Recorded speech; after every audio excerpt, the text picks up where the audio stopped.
बाद उपचुनाव प्रचार का आज आखिरी दिन, शाम 6 बजे पूरी तरीके से थम जाएगा प्रचार। दिग्गज दिखाएंगे आखिरी दिन में दम।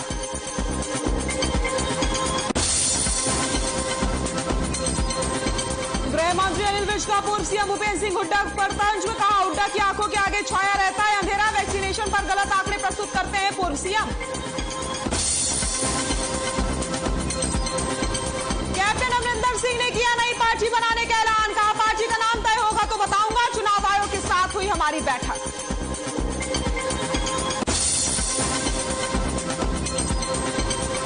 फतेहाबाद में स्वास्थ्य विभाग का अनोखा कदम, food safety on wheels mobile van की हुई शुरुआत। आम लोग भी करा सकते हैं खाने की जांच।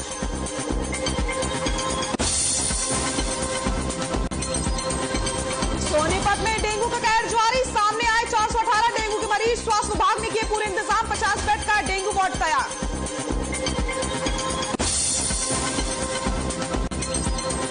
और बुधवार को फिर बढ़े तेल के दाम, पेट्रोल और डीजल की कीमतों में 35 पैसे की बढ़ोतरी। महंगे होते पेट्रोल डीजल से जनता हुई परेशान।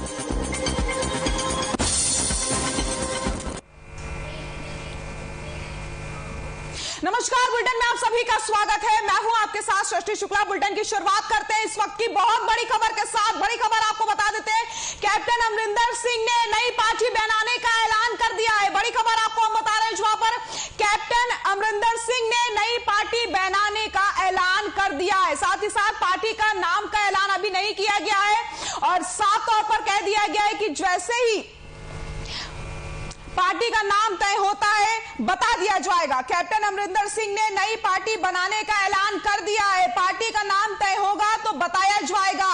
चुनाव आयोग के साथ हमारी बैठक हुई है। कैप्टन अमरिंदर सिंह ने प्रेस कॉन्फ्रेंस करते हुए यह जानकारी दी।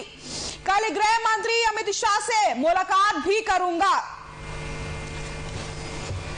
बड़ी खबर आपको बता रहे हैं, जहां पर कैप्टन अमरिंदर सिंह ने नई पार्टी बनाने का ऐलान कर दिया है। बहुत बड़ी खबर, पार्टी का नाम तय होगा तो बताऊंगा। कैप्टन अमरिंदर सिंह ने कहा है कि अगर पार्टी का नाम तय होता है तो जल्द से जल्द बताया जाएगा। फिलहाल नई पार्टी बनाने का ऐलान कर दिया गया है। कल गृह मंत्री अमित शाह से भी मुलाकात की जाएगी।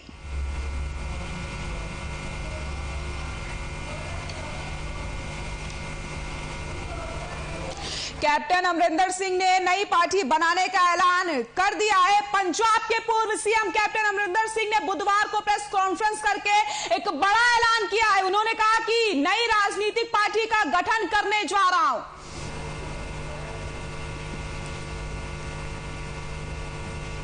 जिसका नाम जल्द ही बताया जाएगा। प्रेस कॉन्फ्रेंस में अमरिंदर सिंह ने सबसे पहले अपने कार्यकाल में हुए कामों की जानकारी दी। हालांकि अभी अमरिंदर सिंह ने यह साफ नहीं किया है कि वह पंजाब चुनाव 2022 में बीजेपी या किसी और दल संघ से गठबंधन करेंगे या फिर नहीं करेंगे।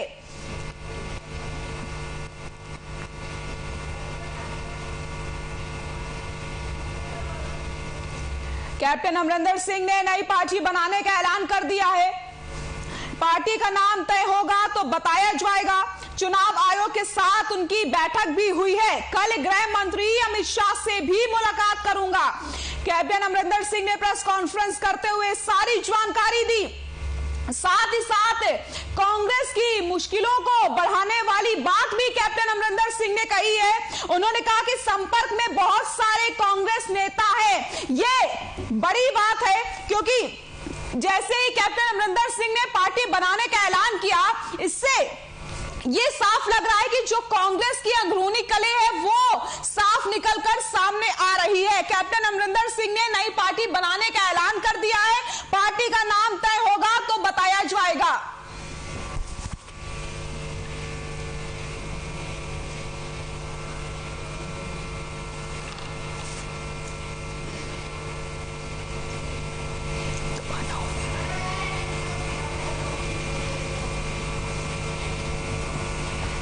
पंजाब के पूर्व सीएम कैप्टन अमरिंदर सिंह ने बुधवार को एक बड़ा ऐलान कर दिया। अमरिंदर सिंह ने कहा कि नई राजनीतिक पार्टी का गठन करने जा रहा हूं, जिसका नाम जल्द बताया जाएगा। प्रेस कॉन्फ्रेंस में अमरिंदर सिंह ने सबसे पहले अपने कार्यकाल में हुए कामों की जानकारी दी। हालांकि अभी अमरिंदर सिंह ने यह साफ नहीं किया है कि वो पंजाब चुनाव 2022 में बीजेपी या किसी और दल संग गठबंधन करेंगे या नहीं।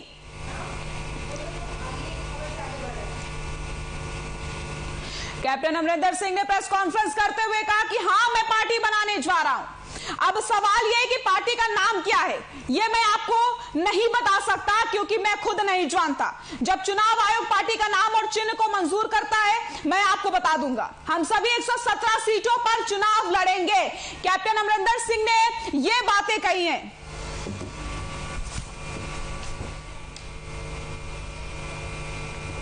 इलाहाबाद उपचुनाव के प्रचार का आज आखिरी दिन है। शाम 6 बजे तक चुनाव प्रचार पूरी तरीके से थम जाएगा।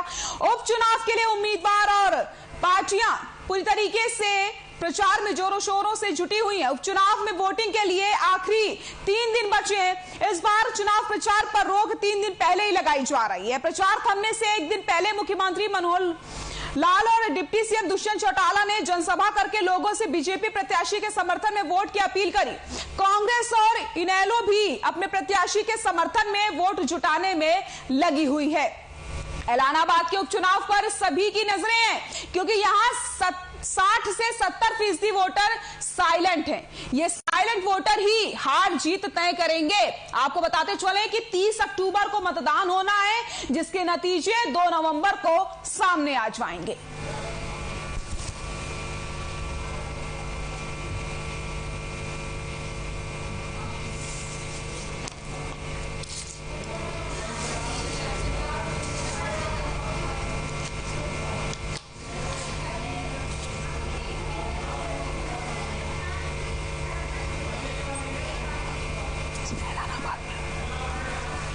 और इसी खबर पर ज्यादा जानकारी के लिए हमारे सहयोगी सतनाम हमारे साथ जुड़ गए हैं। सतनाम, चुनाव प्रचार का आज आखिरी दिन है, सभी लोग अपने कैंडिडेट्स को जिताने के लिए पूरी ताकत झोंक रहे हैं, क्या कुछ अपडेट मिल रहे हैं? जी बिल्कुल, आज चुनाव प्रचार का आखिरी दिन है और शाम 6 बजे तक जो प्रचार है वो थम जाएगा। और इसी को लेकर ही जो तीनों पार्टियां हैं, इनेलो हो, कांग्रेस हो और भाजपा जजपा हो, तो तमाम जो नेता हैं वो अपने उम्मीदवार के लिए प्रचार कर रहे हैं। और इसी के लेकर ही आज जो इलाहाबाद का एरिया है, धौलपालिया गांव में मुख्यमंत्री की अभी कुछ देर में एक जनसभा होने वाली है। उससे पहले मुख्यमंत्री जो है हरियाणा के माफ कीजिएगा इलाहाबाद के जो व्यापारी है उनसे उनकी एक सभा को संबोधित कर रहे हैं और कुछ ही देर में वो गांव धौलपालिया में एक जनसभा को संबोधित करेंगे और भाजपा उम्मीदवार गोविंद कांडा के पक्ष में वोट की अपील करेंगे। वहीं अगर बात करें दुष्यंत चौटाला की, वो भी इलाहाबाद के एरिया में गोविंद कांडा के लिए प्रचार करेंगे। कांग्रेस की बात करें तो कांग्रेस के लिए कुमारी शैलजा जो है वो यहाँ है, वो प्रचार कर रही हैं। और अभी कुछ देर पहले ही जो कांग्रेस के पूर्व सांसद हैं डॉक्टर अशोक तंवर, उन्होंने इलाहाबाद में जो चुनाव है उसमें जो अभय चौटाला है इनेलो की, उनको अपना समर्थन दे दिया है। और बात करें इनेलो की तो इनेलो लगातार जो है अपना चुनाव प्रचार कर रही है और जाहिर तौर पर इनेलो कोशिश करेगी कि ये सीट जीती जाए और उनका गढ़ बच जाए। लेकिन जिस तरह से दूसरी पार्टियां प्रचार कर रही हैं और उनका कहना है कि जिस तरह से भाजपा की बात करें या जजपा की बात करें तो उनके नेता तमाम कह रहे हैं कि गढ़ जो है वो इस बार टूटने वाला है और गढ़ तो राजाओं के नहीं रहे तो गढ़ तो अब किसी का नहीं है। तो जाहिर तौर पर जो मुकाबला है दिलचस्प होने वाला है। तमाम पार्टी के जो स्टार प्रचारक हैं वो पूरी तरह से कोशिश कर रहे हैं कि उनके उम्मीदवार की जीत हो। जी बिल्कुल सतनाम, बहुत बहुत शुक्रिया तमाम जानकारी के लिए। लगातार हम आपसे अपडेट लेते रहेंगे। तो इलाहाबाद उपचुनाव के प्रचार का आज आखिरी दिन है। आज शाम 6 बजे तक चुनाव प्रचार पूरी तरीके से थम जाएगा।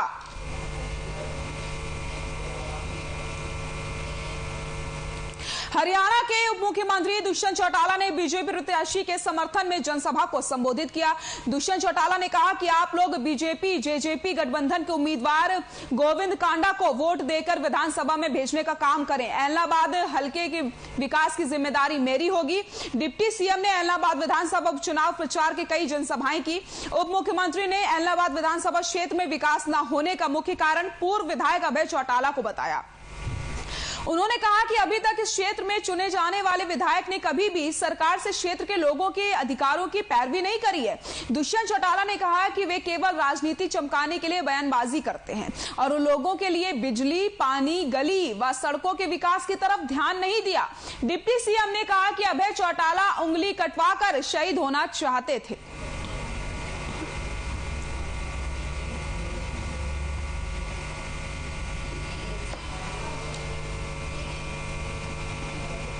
हरियाणा विधानसभा स्पीकर ज्ञानचंद गुप्ता ने बताया कि अमृत महोत्सव के उपलक्ष्य में विशेष सत्र का आयोजन किया जाएगा, जिसमें उपराष्ट्रपति शिरकत करेंगे और कोशिश रहेगी कि ये 2 दिन का सत्र रखा जाए, जिसमें उन्होंने बताया कि अमृत महोत्सव के उपलक्ष्य में हरियाणा विधानसभा विशेष सत्र का आयोजन किया जाएगा, जिसमें उपराष्ट्रपति वेंकैया नायडू बतौर मुख्य अतिथि शिरकत करेंगे। इस विशेष सत्र में विधायकों का रोल और पब्लिक पर्स यानी पब्लिक का पैसा कहां किस हिसाब से खर्च होगा, ये देखा जाएगा।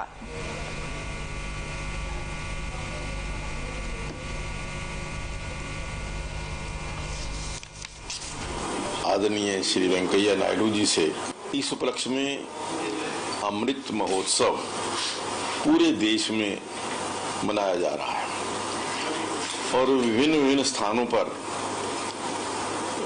अलग अलग कार्यक्रम पूरे देश में हो रहे हैं। उसी कड़ी में हम हरियाणा विधानसभा का एक विशेष सत्र अमृत महोत्सव को मनाने के लिए आयोजन कर रहे हैं और इसी संबंध में कल मैं इस उपलक्ष्य में अमृत महोत्सव पूरे देश में मनाया जा रहा है और विभिन्न स्थानों पर अलग अलग कार्यक्रम पूरे देश में हो रहे हैं। उसी कड़ी में हम हरियाणा विधानसभा का एक विशेष सत्र अमृत महोत्सव को मनाने के लिए आयोजन कर रहे हैं। प्रदेश के गृह एवं स्वास्थ्य मंत्री अनिल विज ने नेता प्रतिपक्ष भूपेंद्र सिंह हुड्डा पर जमकर निशाना साधा। उन्होंने कहा कि कांग्रेस की वर्तमान स्थिति की वजह से हुड्डा की आंखों के आगे अंधेरा छाया रहता है। उन्होंने कहा कि स्वास्थ्य विभाग ने प्रदेश में बेहतरीन कार्य किया। अनिल विज ने चंडीगढ़ में पत्रकारों से बातचीत में तथ्यों के साथ हुड्डा पर पलटवार किया। उन्होंने कहा कि हुड्डा के स्वास्थ्य विभाग का बजट 1600 करोड़ रुपए होता था, जो अब बढ़कर 5500 करोड़ रुपए हो गया है।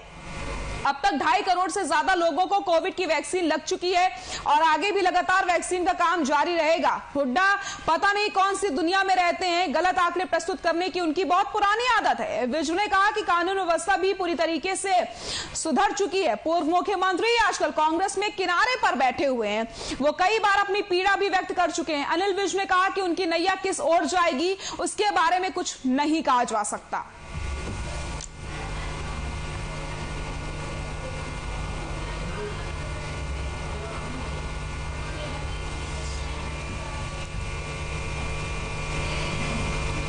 तीनों कृषि सुधार कानूनों के विरोध में चल रहा आंदोलनकारी और उनके नेता आरंभ से ही विवादों में रहे हैं। आंदोलन का संचालन करने के लिए संयुक्त किसान मोर्चा की तरफ से बनाई गई 7 सदस्यों वाली कोर कमेटी के प्रमुख सदस्य योगेंद्र यादव को 1 महीने के लिए निलंबित किए जाने के बाद अब हरियाणा के लोगों को लगने लगा है कि पंजाब के संगठन आंदोलन को अपनी शर्तों पर चलाना चाहते हैं और उनके दबाव के कारण ही संयुक्त किसान मोर्चे से योगेंद्र का निलंबन हुआ है। ये बात अलग है कि हरियाणा की किसान यूनियन के नेता गुरनाम चढ़ूनी योगेंद्र के निलंबन से प्रसन्न हैं। उनकी प्रतिक्रिया थी कि योगेंद्र यादव यदि माफी नहीं मांगते तो उन्हें संयुक्त किसान मोर्चा से निष्कासित कर दिया जाना चाहिए।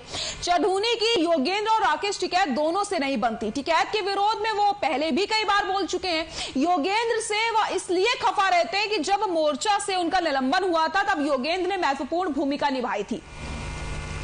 हरियाणा के आंदोलनकारियों के बीच सबसे चर्चित नेता राकेश टिकैत भी योगेंद्र के निलंबन पर मौन है। दूसरी तरफ चढ़ूनी और टिकैत समर्थकों से इतर हरियाणा के आंदोलनकारियों का एक बड़ा वर्ग योगेंद्र यादव के निलंबन को गलत मानता है।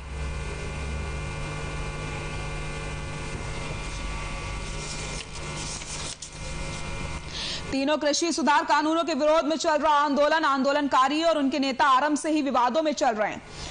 आंदोलन का संचालन करने के लिए संयुक्त किसान मोर्चा की तरफ से बनाई गई 7 सदस्यों वाली कोर कमेटी के प्रमुख सदस्य योगेंद्र यादव को 1 महीने के लिए निलंबित किए जाने के बाद अब हरियाणा के लोगों को लगने लगा है कि पंजाब के संगठन आंदोलन को अपनी शर्तों पर चलाना चाहते हैं और उनके दबाव के कारण ही संयुक्त किसान मोर्चे से योगेंद्र का निलंबन हुआ। ये बात अलग है कि हरियाणा की किसान यूनियन के नेता गुरनाम चढ़ूनी योगेंद्र के निलंबन से प्रसन्न है।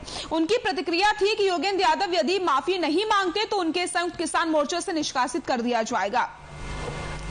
चढ़ूनी की योगेंद्र और राकेश टिकैत दोनों से ही नहीं बनती।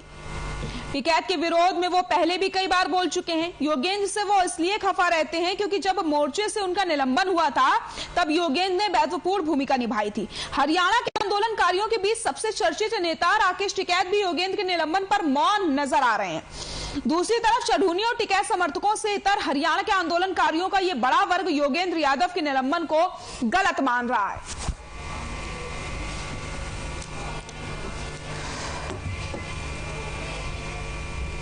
मेवात से पैदल चलकर एक युवक गृह मंत्री अनिल विज से मिलने अंबाला कैंट पहुंचता है।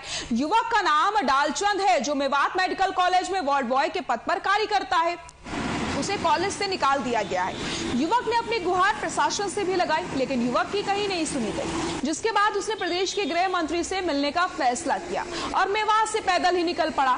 युवक 21 अक्टूबर को मेवात से निकला था। युवक को विश्वास है कि गृह मंत्री उसकी समस्या का समाधान जरूर निकालेंगे। युवक ने कॉलेज प्रशासन पर आरोप लगाए कि प्रशासन हर 4 से 5 महीने में वार्ड बॉय को निकाल देता है, पुराने की जगह नया वार्ड बॉय रख लिया जाता है और उनकी सैलरी भी नहीं दी जाती। मेवात से पैदल चलकर अंबाला पहुंचा युवक गृह मंत्री के पास फरियाद लेकर पहुंचा है।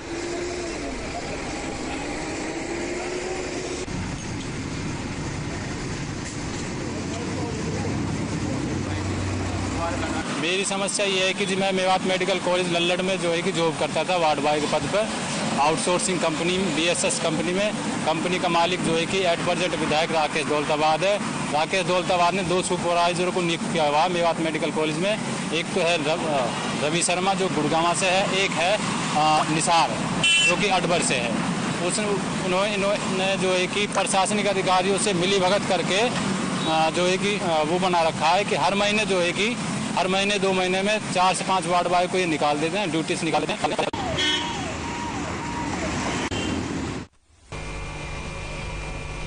फतेहाबाद जिले के टोहाना में स्वास्थ्य विभाग ने त्योहारी सीजन में फूड सेफ्टी ऑन व्हील्स नाम से मोबाइल वैन की शुरुआत की, जिसके जरिए मिलावटखोरों पर नकेल कसने और आम लोगों को जागरूक करने का प्रयास शुरू किया गया। लोग अपने खाने पीने की चीज की शुद्धता की जांच इस मोबाइल वैन के जरिए मौके पर ही करवा सकते हैं। टोहाना में पहुंची इस मोबाइल वैन के जरिए लोगों ने सरकार की ऐसी योजना के तहत खाने पीने की चीजों की शुद्धता की जांच करवाई। ज्यादातर लोगों ने दूध और पनीर की सैंपलिंग मौके पर करवाई और शुद्धता के बारे में जानकारी ली। Food safety on wheels mobile van पर सैंपलिंग करवाकर फूड आइटम्स की जांच करवाने वाले लोगों ने बताया कि मुख्यमंत्री मनोहर लाल की मिलावटखोरी पर नकेल कसने के लिए शुरू की गई योजना लोगों के लिए काफी लाभदायक है। मिलावटखोरी से बचाव के लिए शुरू किया गया सीएम मनोहर लाल का यह प्रयास लोगों के लिए काफी लाभदायक सिद्ध होगा।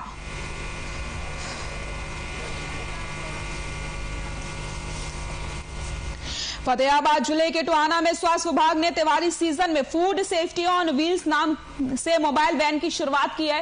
त्योहारी सीजन में ज्यादातर मिलावटखोर सक्रिय हो जाते हैं और मिठाइयों में मिलावट करना शुरू कर देते हैं, खाद्य पदार्थ में मिलावट करना शुरू कर देते हैं, जिसके मद्देनजर फतेहाबाद जिले के टोहाना में स्वास्थ्य विभाग ने त्योहारी सीजन में फूड सेफ्टी ऑन व्हील्स नाम से एक मोबाइल वैन की शुरुआत की है। इस मोबाइल वैन में खास बात यह है कि आप अपने फूड आइटम्स की शुद्धता की जांच फ्री में करवा सकते हैं और ये जो योजना है ये लोगों के लिए काफी लाभदायक साबित होगी, क्योंकि अक्सर लोगों को अपने बच्चों के लिए डर बना रहता है कि वो कौन सी मिठाई खरीदें। दूध में, पनीर में लगातार मिलावट की चीजें सामने आती हैं, लगातार खबरें आती हैं कि जो दिवाली का सीजन आने वाला है, त्योहारी सीजन आने वाला है, ऐसे में खाद्य पदार्थों में ज्यादातर मिलावट की जाती है। ऐसे में अगर आपके पास एक ऐसा विकल्प हो जिससे आप ये पहचान पाए कि क्या आपके खाने में मिलावट है, तो ये कितना आसान हो जाएगा।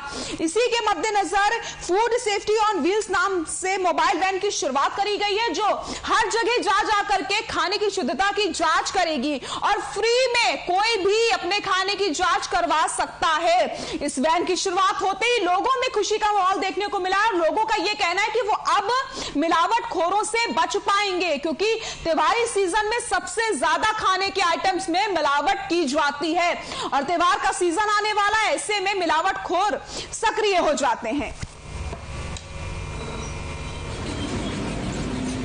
जो फूड सेफ्टी वैन शुरू हुई है, जो मुख्यमंत्री मनोहर लाल जी की बहुत बढ़िया पहल है, जो ये लोगों के स्वास्थ्य से खिलवाड़ हो रहा था उसमें बहुत कमी आएगी, लोगों का स्वास्थ्य अच्छा रहेगा।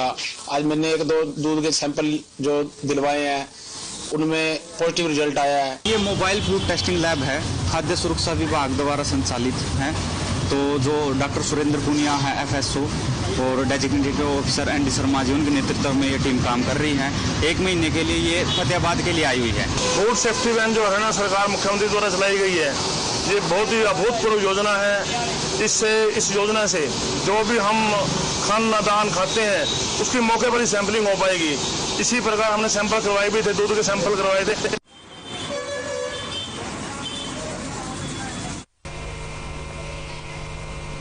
सोनीपत में डेंगू का प्रकोप लगातार जारी है। डेंगू से बचने के लिए हॉस्पिटल प्रशासन ने तमाम इंतजाम किए हैं।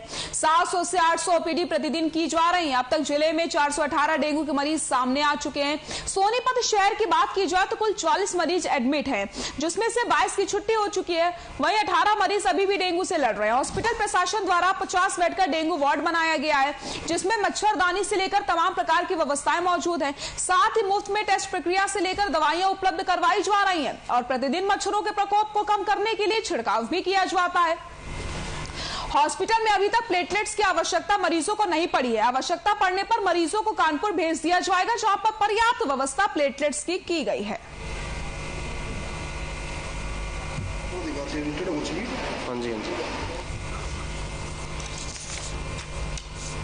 सोनीपत में डेंगू का प्रकोप लगातार जारी है। लगातार डेंगू के मरीज सामने आते चले जा रहे हैं। लेकिन अगर बात की जाए हॉस्पिटल प्रशासन की, तो हॉस्पिटल प्रशासन ने कई सारे इंतजाम कर लिए हैं। 50 बेड का वार्ड भी डेंगू के लिए बना दिया गया, जिसमें मच्छरदानी के साथ साथ फ्री में दवाइयां उपलब्ध करवाई जाएंगी। पूरी तरीके से तैयारियां डेंगू से निपटने के लिए कर ली गई हैं, ताकि मरीजों के जो आंकड़े हैं वो और ज्यादा बढ़ ना पाए। लेकिन जब डेंगू किसी मरीज को हो जाता है तो उसके बाद प्लेटलेट्स उसकी डाउन होने लग जाती है। लेकिन अभी तक प्लेटलेट्स की आवश्यकता सोनीपत में नहीं पड़ी है। लेकिन अगर किसी मरीज को प्लेटलेट्स की आवश्यकता पड़ती है तो उसे कानपुर रेफर कर दिया जाएगा, क्योंकि कानपुर में प्लेटलेट्स की पूरी तरीके से व्यवस्था कर ली गई है। और लगातार मच्छरों से बचने के लिए दवाइयों का छिड़काव भी किया जा रहा है। यानी कि अगर बात की जाए प्रशासन की, तो हॉस्पिटल प्रशासन पूरी तरीके से मुस्तैद नजर आ रहा है। डेंगू से बचने के लिए इंतजाम पूरे कर लिए गए। 50 बेड का एक वार्ड तैयार किया गया, जिसमें डेंगू मरीजों को भर्ती किया जाएगा। अगर आंकड़े और सामने आते हैं तो उससे भी निपटने की तैयारी जल्द से जल्द करी जाएगी।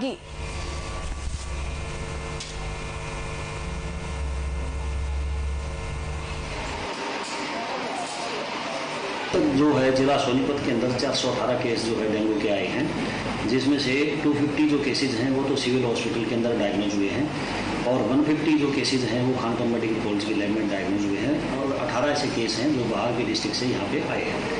तो अब तक जो हमारे पास है 40 जो केस हैं वो डेंगू के अभी सिविल हॉस्पिटल के अंदर दाखिल हुए थे, जिसमें से 22 तो जो केस थे वो ठीक होकर चले गए हैं और अभी हमारे पास जो है 18 केसेज अभी हमारे हॉस्पिटल के अंदर दाखिल हैं। और हमने जो डेंगू का वार्ड है 50 बेड का। पेट्रोल डीजल के दाम में 2 दिन की राहत के बाद आज फिर बढ़ोतरी हो गई है। देश में पेट्रोल अब 120 रुपए के पार चला गया है, वहीं डीजल 111 रुपए के ऊपर बिक रहा है। आज यानी बुधवार को पेट्रोलियम कंपनियों ने दिल्ली में पेट्रोल डीजल के दाम में 35 पैसे की बढ़ोतरी की। वहीं गुरुग्राम में पेट्रोल का दाम 105 रुपए 51 पैसे, डीजल के दाम 97 रुपए 42 पैसे पहुंच चुका है। पेट्रोल डीजल की कीमतों में लगातार इजाफा होता चला जा रहा है। देश में पेट्रोल 120 रुपए के पार पहुंच गया है। लोगों को परेशानियों का सामना करना पड़ रहा है। बढ़ती महंगाई के बीच लगातार पेट्रोल डीजल के दाम में बढ़ोतरी हो रही है, जिससे लोगों को जो बजट है वो बिगड़ रहा है। और यह भी बात सामने आ रही है कि अभी राहत नहीं मिलने वाली है, क्योंकि बढ़ोतरी लगातार हो रही है। कई दिनों से अगर हम बात करते हैं, पिछले 15 दिनों से पेट्रोल डीजल के दामों में लगातार 35-35 पैसे की बढ़ोतरी की जा रही थी और उसके बाद 2 दिन की राहत मिलती है। 2 दिन तक दामों में बढ़ोतरी नहीं हुई, लेकिन आज फिर से 35-35 पैसे की बढ़ोतरी पेट्रोल डीजल में कर दी गई है, जिससे अब लोगों का बुरा हाल हो रहा है। इस महंगाई की मार ने लोगों की कमर तोड़कर रख दी है। जब लोगों से बात की जाती है तो लोगों का यही कहना है कि पता नहीं वो कब, कौन सा दिन आएगा जब उन्हें थोड़ी राहत मिलेगी, क्योंकि महंगाई की मार से वो पहले से ही परेशान है। उनका बजट पहले से ही पूरी तरीके से बिगड़ गया। ऐसे में पेट्रोल डीजल के दामों में बढ़ोतरी होना उनके लिए और ज्यादा परेशानी बढ़ा रहा है।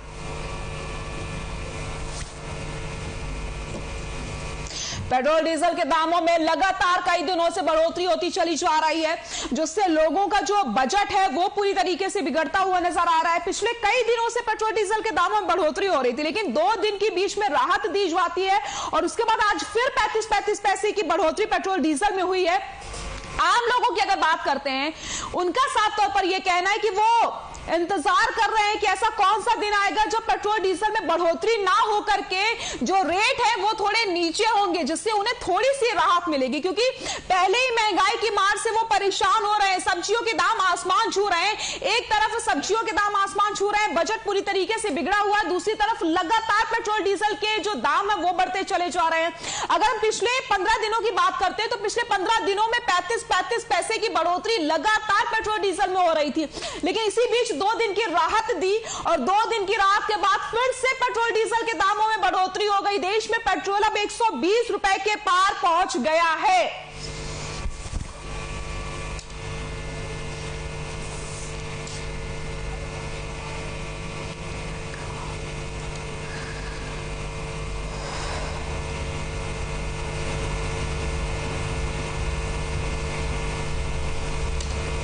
बुलेटिन में फिलहाल के लिए इतना ही। नमस्कार।